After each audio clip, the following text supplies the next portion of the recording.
Соқтығысулар. Абсолют серпімді соқтығысу. М1 денесі В1 жылдамдықпен қозғалады, М2 дене В2 жылдамдықпен қозғалады. Қарама-қарсы бағытта. Белгілі бір уақыттан кейін екеуі соққыға ұшырайды. Соққыдан кейін екі дене бөлек қозғалу керек. Абсолют серпімді болғандықтан. М1 денесі В1 штрих жылдамдықпен қозғалады, М2 денесі В2 штрих жылдамдықпен қозғалады. Штрих деген дененің соққыдан кейінгі жылдамдығы білдіреді. В1 штрих В1-ге тең емес, В2 штрих В2-ге тең емес. Енді осы абсолют серпімді соқтығысу үшін екі заң орындалады. Бірінші заң ол импульстың сақталу заңы, екінші заң ол энергияның сақталу заңы. Енді әрқайсысын жеке-жеке жазайық. Импульстың сақталу заңы не дейді бізге? Денелердің соққыдан бұрынғы импульстердің қосындысы соққыдан кейінгі денелердің импульстың қосындысына тең.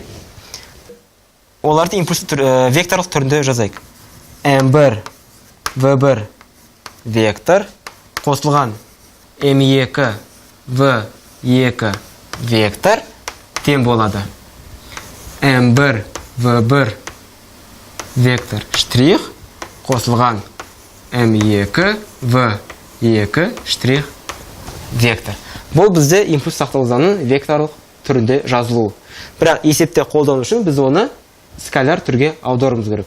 Тағы да еске түсірейік, скаляр түрге аудару үшін біз жылдамдық бағытына назар аударуымыз керек. Егер оң бағытта болса плюс деп аламыз, кері бағытта болса минус деп аламыз. Енді сары бормен мен скаляр түрде осы мысал үшін жазайық. Бізді қарайық, В1 жылдамдығы оң бағыты, сондықтан мына жерде плюс деп аламыз. М1 В1 плюс деп аламыз. В2 кері бағытта оны минус деп аламыз. Минус М2 В2 тең болады.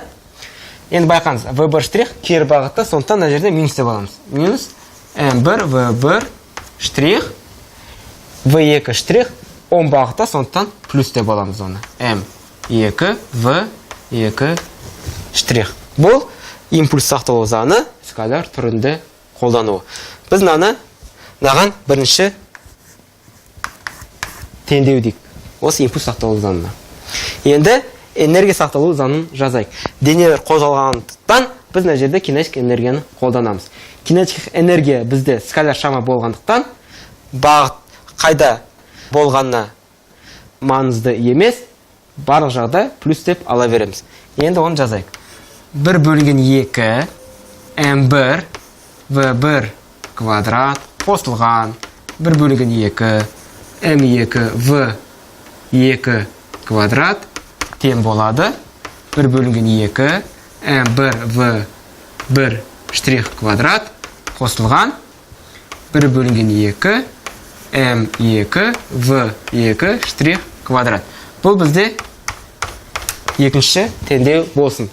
Негізінде барлық есептерді осы екі теңдеу арқылы шығаруға болады. Бірақ байқағаныңыздай, бұл екінші теңдеу өте үлкен болады, комплекс түрінде берілген. Енді нан сәл ықшамдайық. Ықшамдау үшін екі теңдеуді қолдана отырып, үшінші теңдеуді шығарайық. Ол келесі түрде жазылады. В1 вектор қосылған В1 штрих вектор тең болады. В2 вектор плюс В2 вектор штрих. Бұл бізде үшінші теңдеуіміз. Бұл дегеніміз бірінші дененің бастапқы және соңғы жылдамдықтың қосындысы, екіншісінде дененің бастапқы және соңғы жылдамдығының қосындысына тең болады деген сөз.